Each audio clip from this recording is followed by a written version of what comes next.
তারা কোনো নাশকতামূলক কাজ করতে পারে কিনা, এই জন্য এটা তো তাদের হচ্ছে যে দায়িত্ব যে নিরাপত্তাটা এনশিওর করা। বাংলাদেশের আলেম উলামারা এরা নিষিদ্ধ কেন? হ্যাঁ, এরা নিষিদ্ধ কি শরীয়তের দিক থেকে কিভাবে তাদেরকে নিষিদ্ধ করা হইলো, এই জিনিসটাকে বের করা উচিত। আর্মির কাছে আমি জিজ্ঞেস করলাম যে এটা কি হচ্ছে, এটা বললো যে একটা মিছিল আছে। আর এটা যেহেতু জাতীয় মসজিদ, নিরাপত্তা থাকাটা তো অস্বাভাবিক কিছু না। বাইতুল মোকাররম মসজিদে আসতে অনেক সময় প্রশাসন বিভিন্নভাবে অনেক সময় আমরা ভয়ভীতি মনে করতাম, কিন্তু আজকে দেখছি আমরা খুব স্বাধীনভাবে সচ্ছলভাবে নামাজ পড়তে এসেছি। আমল করার সবচেয়ে উৎকৃষ্ট সময়, আর সেই জন্যই তাড়াতাড়ি চলে আসা আজকে শুক্রবার। নিষিদ্ধ সংগঠন বাংলাদেশে আবার কর্মসূচি করতে যাচ্ছে। আসলে এই বিষয়গুলা বাংলাদেশের আলেম উলামারা এরা নিষিদ্ধ কেন? হ্যাঁ, এরা নিষিদ্ধ কি শরীয়তের দিক থেকে কিভাবে তাদেরকে নিষিদ্ধ করা হইলো, এই জিনিসটাকে বের করা উচিত। হ্যাঁ, যদি শরীয়তের দিকে একদম সম্পূর্ণ বাইতুল মোকাররমের খতিব বা ওনারা যদি বলে, ফতোয়া বাংলাদেশের বোর্ড যদি বলে যে না হ্যাঁ এনাদের নিষিদ্ধ করা উচিত, শরীয়তের দিক থেকে ওনাদের যে বিশ্বাস ইসলামের সাথে পরিপন্থী, তাহলে জিনিসটা ঠিক আছে।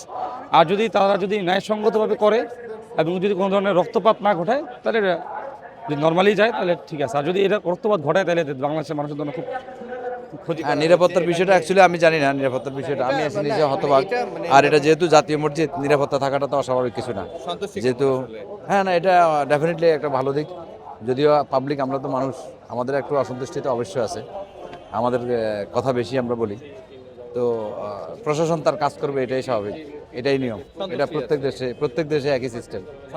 অবশ্যই ডেফিনেটলি এটা ভালো।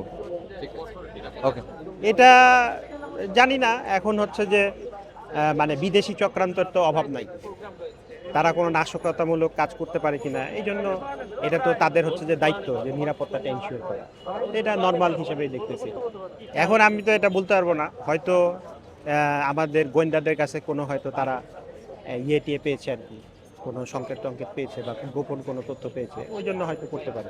আর এটা তো আর হচ্ছে গোয়েন্দা পুলিশ আমাদেরকে ফলো করে জানাবে না। যত নিরাপত্তা থাকবে ভালো, পুলিশ তো আমাদের বন্ধু, পুলিশ আর্মি তারা তার জনগণের বিপক্ষে না। যে একজন মুসলমান হিসাবে আমরা মনে করি যে এটা জাতীয় মসজিদ, তো আমরা এখানে শুক্রবার নামাজ পড়তে এসেছি, আমিও এসেছি, আমি প্রায় সপ্তাহে এখানে আসি। তবে আজকে বোঝা যাচ্ছে যে মুসলমানদের নতুন মনে হয় আরেকটি স্বাধীনতা পেয়েছে, যে নতুন বাংলাদেশে নতুনভাবে মানুষ যেভাবে বাধা বিঘ্ন কোনো কিছুই নেই। আগে অনেককে আমরা মনে করতাম যে জাতীয় এই যে বাইতুল মোকাররম মসজিদে আসতে অনেক সময় প্রশাসন বিভিন্নভাবে অনেক সময় আমরা ভয়ভীতি মনে করতাম, কিন্তু আজকে দেখছি আমরা খুব স্বাধীনভাবে সচ্ছলভাবে নামাজ পড়তে এসেছি। আমি একজন আর্মির কাছে জিজ্ঞেস করলাম, ওখানে আর্মির কাছে আমি জিজ্ঞেস করলাম যে এটা কি হচ্ছে, মানে এখানে কি, তা বললো যে একটা মিছিল আছে। তা আমি আসলে জানি না যে এটা কি মিছিল হচ্ছে। তো মিছিল হতেই পারে, তাদের দাবির জন্য মিছিল হতে পারে, তবে আইন শৃঙ্খলা এই রমজান মাসে অবনতি হোক এমন কাম্য আমাদের নয়। শাইনি চুলে এখন হবে সব হেয়ারস্টাইল, সিল্কোর দ্বিগুণ শাইনি চুল প্রতিদিন।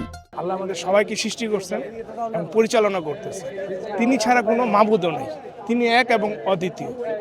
সেই হিসাবে রমজানে কোরআন নাজিল হয়েছে। আমাদের ইবাদত, আমাদের ইমান, আমল, আল্লাহ যে আদেশ দিয়েছেন সেটা আমল করার সবচেয়ে উৎকৃষ্ট সময়।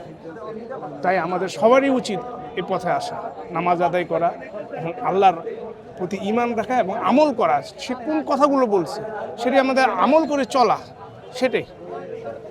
আর সেই জন্যই তাড়াতাড়ি চলে আসা আজকে শুক্রবার, আজকে উৎস নিয়ে একটা নামাজ পড়ার জন্য। আল্লাহ সবসময় বলছে মনকে হাসি খুশি রেখে আমার ইবাদত করবা, কেন এটা ভালো কাজ।